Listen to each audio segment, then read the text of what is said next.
363rd Munition Squadron under the command of General Bergeron. Very fortunate to be a 6'3", 400-pound scrapper from Hawaii. Right. Because right behind us we have the famous crack alley, America. Cheers to that. The weed's like my neosporin for mental trauma, and that's why I got into it. I don't do it for recreation, I do it for mental health. I feel that. Can I get your insights on the THC-A, THC-P, THC difference, if there is one? What's going on there? Is it a loophole? Yeah, so I don't know. It's funny you ask, because I actually have the science and chemistry mastered. So, Smoking up in Texas, Club 420 ATX. Chatting with Big Dan in the back was the best. Learning the story, how they survive, and that on Fifth. Got a late night spot where you can smoke your pit. Smoking up in Texas. And since I was in the South, I wasn't sure if I was gonna be able to get weed out. Got to sit down and get it from the source itself. Fortunate to have buds to help. Smoking up in Texas. San Antonio. Smoking up in Texas. Smoking up in Texas. Everywhere we Smoking go. up in With Texas. his people, there's pot leaf too. looks like we're live up here in at Texas. Club 420 ATX on 5th and Natchez, downtown Austin, across from the Hilton. We've got some of the best weed in the world here, actually. If you're a government agent, we'll tell you it's hemp, but really, this is some damn good flower. Some of the best shit on the planet. We have joints, we have flour, we have vapes, we have cookies, bananas, apples, brownies, gummies, you name it, but really we just have great vibes. The safest place in the city to party here at 500 East 5th Street. Italian run, we put up with no shit, and we give you love Hawaiian style. What? We're wops out here just smoking in the South. Come on, what's up? Yeah. Yo, we're here with Big Dan, and this is the heart of the weed heart of Austin, Texas. And we're so blessed to be able to kick it with you and chat for a minute. For people who, when we were visiting here, they're like, can you find weed in Texas? Well, I was in this man's establishment blazing some beautiful flower, which he just gave me here last night with Joseph. And then we were just chatting a little bit today, and your story was so fascinating that I just like really wanted to get a little bit of this flavor on camera as I roll up some of this danky you just gave me.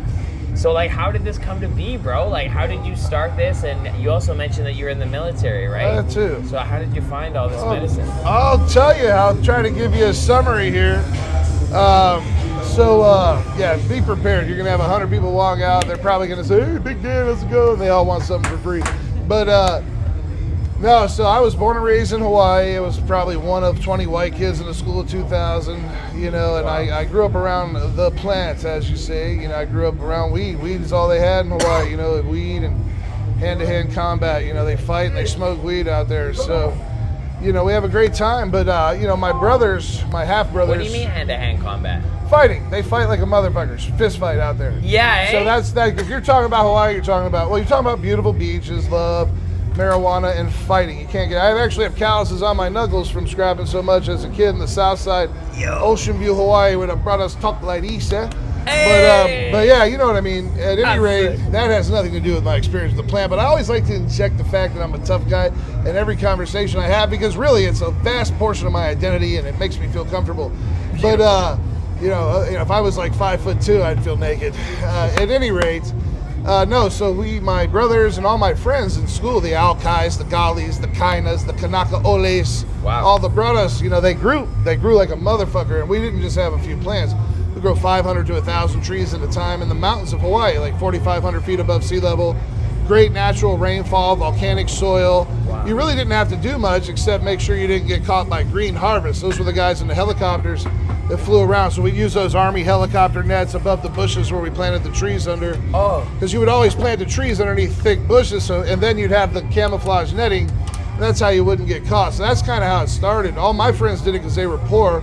We were middle class, but we were still poor. We didn't have shit. We had outhouses, water tank catchment systems. We didn't have running water in Ocean View, Hawaii. It's the ghetto, and it still is, but that's where I grew up.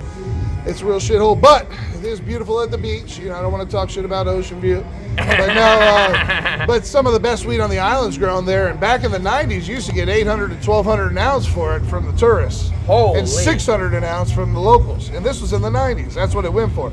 Wow. So I didn't have a pot to piss in, so to speak. So, you know, right around high school time, from taking all the notes as a kid and being exposed to shit that 12-year-olds should probably not be exposed to. I was like a master grower at the age of 15. You know, like we said, you know, fertilizing with homemade not Alaskan, but Hawaiian fish emulsion, and doing all the stuff, you know, growing the best. I mean, our buds were like the size of my fucking arm. You got, oh no, you guys can. I'm smoking this actually. Thank you for the reminder. Thank you, bro. I gotta be cool, but for me, it's like, if you want to talk about how I got into it, or So you were growing big ass colas that you were harvesting from the earth as a teenager. yes, So this is like real. That's That's G shit.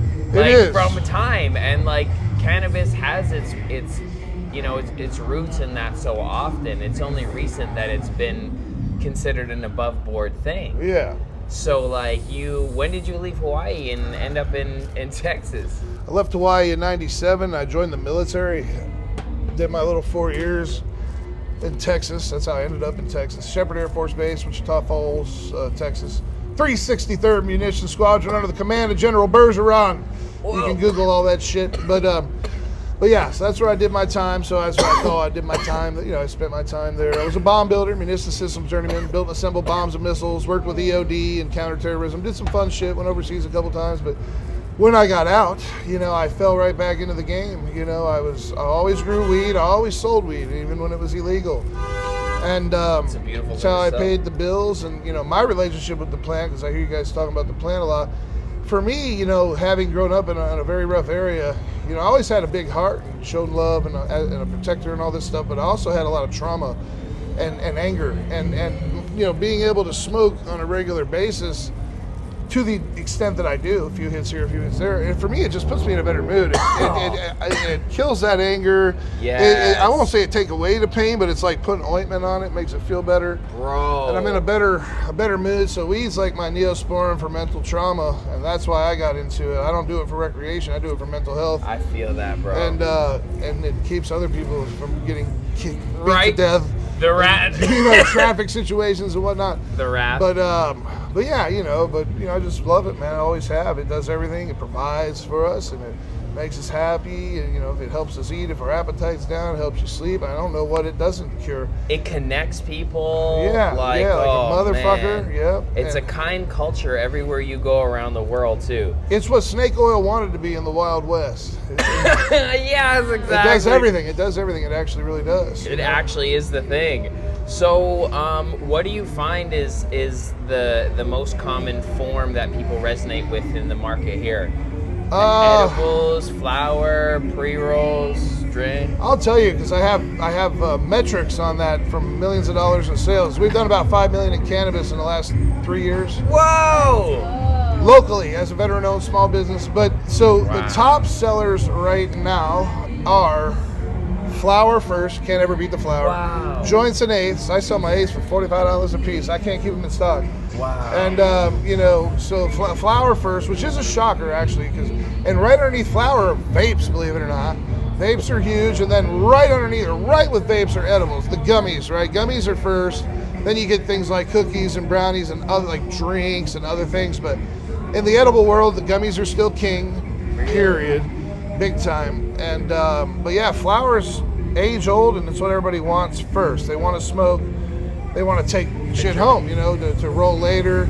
Yeah. And And yeah, it smells dank, bro. yeah. It's, It is. Can I get your insights on the THC-A, THC-P, THC difference, if there is one? What's going on there? Is it a loophole? Yeah. So I don't know. it's funny you ask, because I actually have the science and chemistry mastered. So we'll start with THC. Let's just go with that one first. So what is THC? Well, THC is what the common man refers to as, you know, the thing in marijuana that gets you high. And there's a lot of misunderstanding about types of THC, because there's over 119 known cannabinoids and way more than that have yet to be discovered. So the THC that we're smoking right now, that we're actually getting high on, that our grandparents used in Woodstock, is actually classified as Delta 9 tetrahydrocannabinol. So any weed you smoke is D9, period. There's nothing else I can tell you that's a fact. Now, Delta 8 THC is a hemp-derived THC. It's more of a body high. It's not synthetic. It is natural. Big misunderstandings in that world too. Now, when you make it over to THCP, which stands for tetrahydrocannabidiol, it can be 10 to 30 times stronger than regular Delta 9, and in the extracted concentrate form will get you much higher than any other vape you can get. We tried it for the first time. I have it. On the edible form THCP. Yeah. Bro, it's into the next day morning. High as fucking Yeah. wow. I have it in vapes here, Wedding Cake and Pineapple Express. It's actually better than any marijuana you can find. Because it's THCP. It is the strongest. Like, you can't dispute that. It's just a fact. And yeah, if you eat it, good luck. I've never eaten it, never would. You couldn't pay me enough to eat that shit because it's too damn strong. We got fucked up. Yeah, I was fucked for like 24 hours. I got a brownie here that'll fuck you like that too. No, 360 I don't milligrams. like it. Yeah, no, it's too much. But so let's talk about THCA. Yes, sir. So THCA is a precursor to Delta 9 tetrahydrocannabinol, and THCA is a loophole in the sense that we're telling, the industry is telling the government that THCA is hemp-derived, THC that's illegal. But basically, all marijuana, before lit on fire or exposed to heat, is THCA. It starts out as THCA. When you decarboxylate it, which is a chemical process when you add the heat, it metamorphosizes into Delta 9. So any fucking shit that looks like this and smells like that and smokes like that that's called A is just a business's way of telling the government it's hemp, but it's all marijuana. Yeah, there it is. Thank you. That's a fact. Thank you. Are there loopholes that certain people in the industry, I can't comment on myself, of course, because we do everything by the book. But, Yeah, of course. but yeah, there's many loopholes that, the Farm Bill allowed to be exploited, and good for them, because fuck the government for making a goddamn plant illegal when you can drink yourself to death in a fucking bar in one night. Thank you. Yeah. Thank you. Straight up. That is... The state of Texas is actually trying to ban all THC in the state right now through Senate Bill 3. That proposes to ban all THC in the state. If it does, it's going to put me out of business. Or maybe it'll just allow me to conduct sales off-site tax-free. That's yet to be discovered. But they do want to hand it back to the cartel and lose billions in tax revenue, and I don't understand that at all. Right. It did pass the Senate, but in order to have a bill go into effect to law here in the United States, you have to pass a bill through the Senate and the House of Representatives. So we're currently waiting for the House of Reps to vote on it. The word on the street from my friends in the Senate, because I have a lot of friends in high places, as an Italian man, is that it won't pass the House, and we're hoping it doesn't. If it does, I'll lose millions, probably fucking transfer my liquor license and do a neighborhood pub somewhere, because it'll be completely fucked. And I'll have backpack boys throughout the city getting me paid tax-free. there you go. But we're hoping it doesn't come to that. We enjoy being above board. The thing with the THCA and all the loopholes that were created is it not only gave us a chance to provide God's medicine to the world, but to do it in a legally compliant fashion with lab tests, right? So we test, and it's not mandated that we do all these tests, but we take those extra steps. We test for fungicides, pesticides, heavy metal, fecal matter, fertilizers. We test for all kinds of shit. We do a complete terpene profile, potency profile, cannabinoid profile, so you can see everything that's in your weed on our labs, on our website at BigDansEmporium.com. Wow. And so it's all legally compliant, right? And so that's the key. And the real big issue here is about the weed situation getting banned is when they give it back to the cartels, which is what they'll be doing. Then you don't know if your shit has fentanyl in it or human fecal matter or horse shit.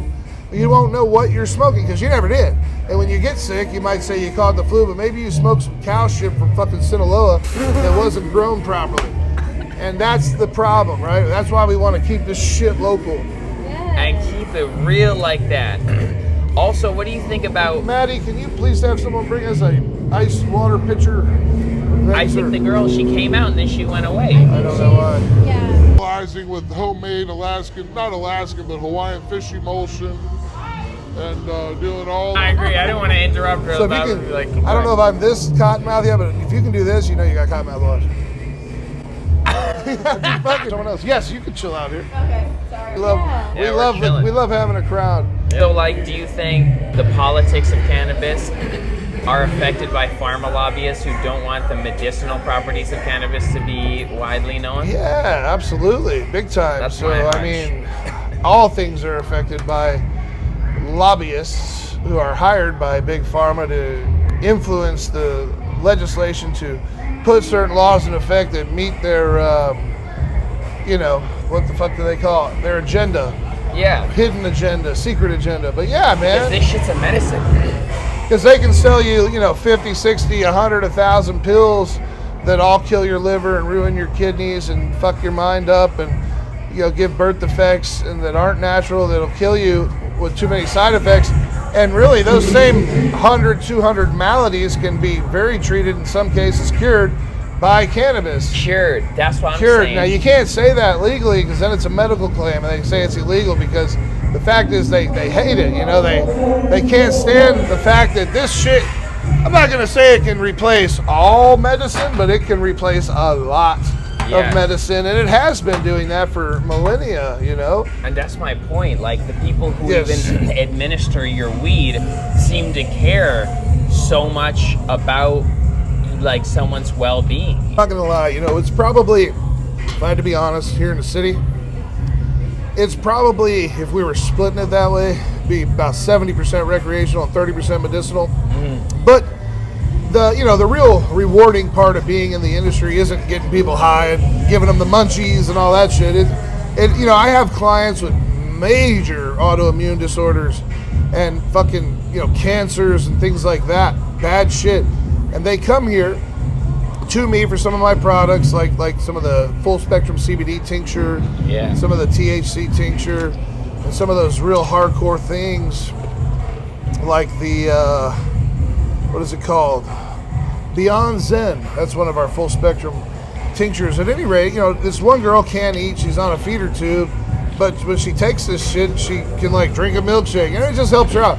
I have dogs, believe it or not, dogs with cancer that take our Chillax Dog CBD pet stuff. And it mitigates their pain. It helps with inflammation. It helps them. So it does a lot of cool shit. It increases the quality of life. Quality of life for any warm-blooded vertebrate, people, animals.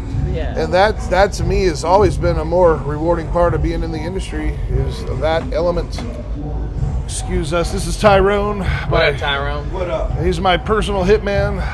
Sick. So, dude, this is so good. I'm so glad that we're capturing your passion on the plant and your awareness of the market and what you got going on here. And I love the space. Incredible vibe. I just got to get some experience, knowledge from you on what the fuck it's been like to have a venue near 6th Street, bro. You are in the partiest party heart, Mardi Gras. How honest do you want me to be? Go nuts, bro, because shit. and you're open late. What it's like. I'm open till, without getting myself arrested, I'm open until 5 a.m. on Fridays and Saturdays. What I can say is, I'm very fortunate to be a 6'3", 400-pound scrapper from Hawaii. Right. Because right behind us we have the famous Crack Alley, which is actually the deadliest, most dangerous alley in the city. It's this one right over here. I strongly suggest you don't walk down there at night. Thank you. There's murders there all the time. So I'll put it to you this way. The general clientele is a lot of fun, but I've had to beat some fucking maniacs half to death a few times just to tell them to leave us alone here at the corner. It was a rough area when we came in, but we've turned it into a very safe space, and it came through blood. Yeah, I had to earn that. And I can tell you about that because nobody's around to tell the cops the stories about what we had to do to make this place safe for everyone else. So in that sense, being in not the most party area, but definitely the roughest area. If there's a rough area in Austin, come check us out late at night. But this place is safe. It feels safe. But it was hard earned. Bless. I feel that warmth from you. There's different types of tough guy, and I feel like you are a nurturing, community building, strong wall for that. I'm just a protector. That's a beautiful thing I had to fight a lot growing up, and I'm never gonna outgrow it. I'm 45. It's part of you. I'm super chill. I've never started a fight in my life, but I'll give you a couple examples. Probably finished one. About 2 weeks ago, there was a guy, and he was high on crack, and he had a big stick over here, like a big giant fucking stick. And he was threatening people. Cracks and sticks don't work. He was threatening people out front, and like I said, I don't tolerate that here. And I walked up to him, I hit him one time. He went like 10 feet back, knocked out, and he woke up and he had a cut from his eye to the back of his head, and he was dripping blood. But I told him, I said, hey, look, man, you can't be threatening people with sticks here. And he came back. He actually came back, 10 minutes later, and I was in like kill mode, defender mode. And I said, "You want some more, motherfucker?" And you know what the guy said to me? And this threw me off and actually made me feel bad. He goes, "Sir, may I please have a towel for the blood?" And I was like, "Oh fuck!" And he was dripping. So I was like, "Yeah, man, yeah." And I gave him a towel, and I actually, helped him stop bleeding. So at any rate, he's like, yes, you need but I to told get him you fucking cannot smoked. threaten people over here because they're protected. Yeah. And it's only happened a few times, but yeah, no, just little things like that. But Goes a I'm the long most way. loving guy in the world. But you want to hear another one? Yeah. That the people get a kick out of. Of course I do. So I always have a loaded 9mm on me as a military veteran, and it's open carry in Texas. And I got this place, and man, it fills up with some rather interesting individuals. You just have it on your waist? I have it right here. Yep, Cool. it's right here. Cool. Yep, ready to go at any time. But to protect others, right? So I'll tell you a couple interesting ones. So my son is 19, right? One of them. I have 3 of them, and he's mildly autistic. We don't know what's wrong with him, but sometimes he acts like a fucking retard. But he's a little no, but he's not retarded. He's just fucked in the head a little bit. We don't really know what to call it, but the shrinks call it paranoid psychotic or whatever. Schizophrenic, where he's on meds. Long story short, he's 19, he acts like he's fucking 12. Okay. So he's got this personal portable JBL speaker, right? And he's walking to the gym one day, and there's a blood gang in there that sells drugs. I know them, we're all friends. We have an arrangement with them, and they don't fuck with us ever. But he's going to the gym. I heard about this, and they say, "Hey man, come here." They call him into the alley, and he's so dumb, as a young dipshit, he walks in the fucking alley, and these hardened gang members say, "Hey, that's a nice speaker you got." He's sitting there listening to his JBL, acting cool, and they go, and at the time I think he was 18. This is about a year ago, and they said, "Is that thing for sale?" And he says, "No, it's not for sale. It's my speaker." And they said, "Well, we could just take it from you." They said that to my son, right? Yeah. So, Tyrone, we're doing a podcast. I'm sorry you're jealous you can't be on it. But you might get to catch a real live ass whooping on the podcast. Because I'll punch him. Oh, that's what you want to do? Yeah. Now, catch this on the podcast. Hey, Siri, call Darius. Oh, yeah. His buddy who's a heavyweight No, boxer. not my buddy, my brother. Yeah. Yeah. There you Who's go. a heavyweight boxer? Yeah. No. Say something else, motherfucker. He's on the phone. I'm a transfer for my wife. Okay, how about this? Hold on, dipshit. Yeah, okay. Hold on. He's one of my best friends. Hey, listen. But here's the word. Wait a minute. Love this No, guy. you are what? Listen. Love him. Listen, I gotta tell him this. Just let me tell him this. He's a dickhead and I'm a pussy, and you are what you eat. But listen, Which means he eats I'm a dick. dickhead. He's the gay. asshole. Guess who's getting fucked? He's a If I'm a dickhead, he's an asshole. Guess who's getting fucked? At least you got a blooper reel. So Austin, it's Saturday Yeah. night. We're having We a had to great come fucking back time. to hang with y'all. This is such a fucking vibe. That's for you, yeah. But no, I mean, having a spot near 6th Street is cool. It's there's your ups and your downs, crazy parts, good parts, and believe it or not, when you have a quote unquote tough crowd, right? Harder people, tougher people. It's actually more civilized than you would think, because the real gangsters don't have to puff their chests out. So when you have a rougher crowd, it's actually we very seldom have an incident here. It's really a bunch of pussies up the road that never fought in their life that start all the shit when they get drunk. Yeah. But everybody here is actually quite civilized, and it's known. Yes. This isn't Little League. So if some shit pops off, it's going to be like a gladiator in the arena. So for the most part, it's very peaceful because people understand we don't fuck around. That's so awesome. Fuck yeah. With that said, we provide nothing but love and family shit. And It seems like a vibe. people So, love, it's a total vibe. so that's the thing. I wanted But that's to, how you keep the vibe vibing, is to get the negative shit out by their motherfucking throats and make sure they don't come back. Yes, and you feel that when you come in here, like it's a place you can just pull up, smoke, chill, but also you got like a stage in there. And we saw earlier maybe there's like a little showcase Live going performances on. all the time. Yeah, and so like that, let's tie it up there and like just say like what you got going on in the club, because that's sick. Like the culture is real here. Well, we've got some really good local artists that are coming this month again. We've got a guy named OBM Bleeda. He's very, very popular right now. We've got GMSE King Savage that just did a huge show in South Padre, a very famous Texas rapper. He comes here all the time, King Savage. We've got the Pull Up Boys, which is led by a guy named Jordan Protzman. He's got about 70 artists. So we got a lot of big shit going on. Yeah. And We try to really entertain people. You know, it's hip hop centric with touches of reggae and certain open mic nights where we can do anything from rock and roll to fucking country. It doesn't matter. But Yeah.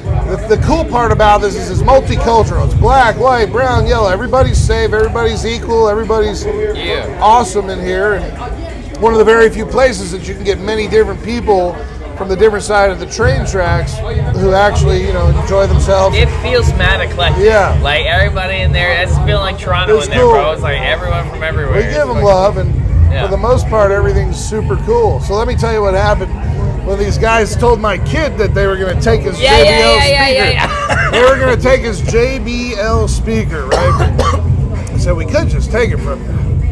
And so what we ended up doing was when I got here that night, he told me that they had fucked with him, you know, and I had said to myself, well, there's no police presence at all when you need them out here unless your music's too loud or you have a blinker out. But, you know, I told my wife, I said, yeah, we got to do something about this. So I went in the fucking alley with my M16 and I cocked it back for a red dot sight.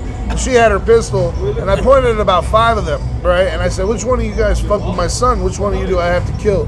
Because I thought that I told you motherfuckers never to fuck with my family or my people, and that we had an arrangement. You guys do your thing, and I do mine. And I'm friends with your bosses, and you really shouldn't be. And they were like, we didn't know it was you. We're so sorry. And the guy that did that's not even here. Long story short, nothing happened because they fucking were scared shitless, and then their bosses ended up beating out the shit that the guy that did it, and we never had to worry about it again. But Holy, that's you can pull up with an impact. but being here 3 years, there's only been 2 or 3 incidents. You get a drunk idiot from time to time, and that'll do something stupid, and sometimes we'll let them go, and sometimes we'll beat the shit out of them and then let them go. But it all depends on how dumb they're acting. But for the most part, it's super chill and loving and fun. But at the same time, if you go half a block up and walk down that alley, you'll understand what's actually going on behind the scenes in this area. Yeah. And that you have to be cut from a certain type of cloth to even survive here, to not get stabbed, not get shot, not get robbed, not get broken into, to actually be able to conduct business peacefully. You know, you have to be a warrior and a guard, and you know, instead of a gardener in a war, because that way you're prepared for when it happens, and you hope it never does. But back to the plan.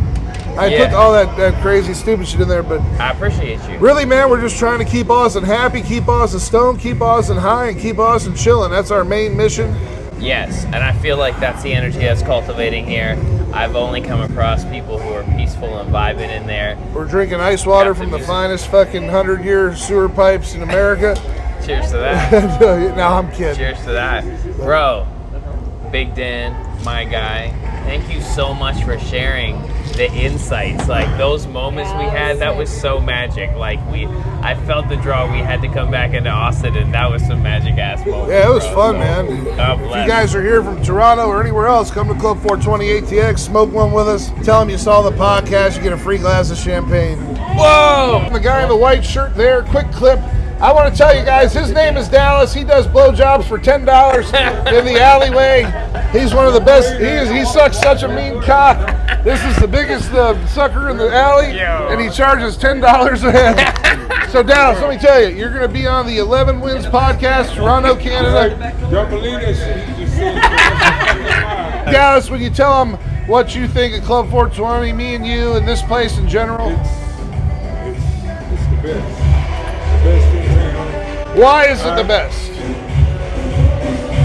I would just, it's the best. What makes it the best? Big day. Are we friendly? Do we treat everyone like family? We show them a good time? Treat them like family and show them a good time. And what is your hat? Can you show them the front of that hat that you're wearing? That's a Club 420 ATX hat. That's Holy a fire shit. hat. That's a nice Wow, I can't even believe it. You're representing for me. I was kidding about the blowjob stuff. All right. That was so good, bro. I just like you're. Oh, you like that shit?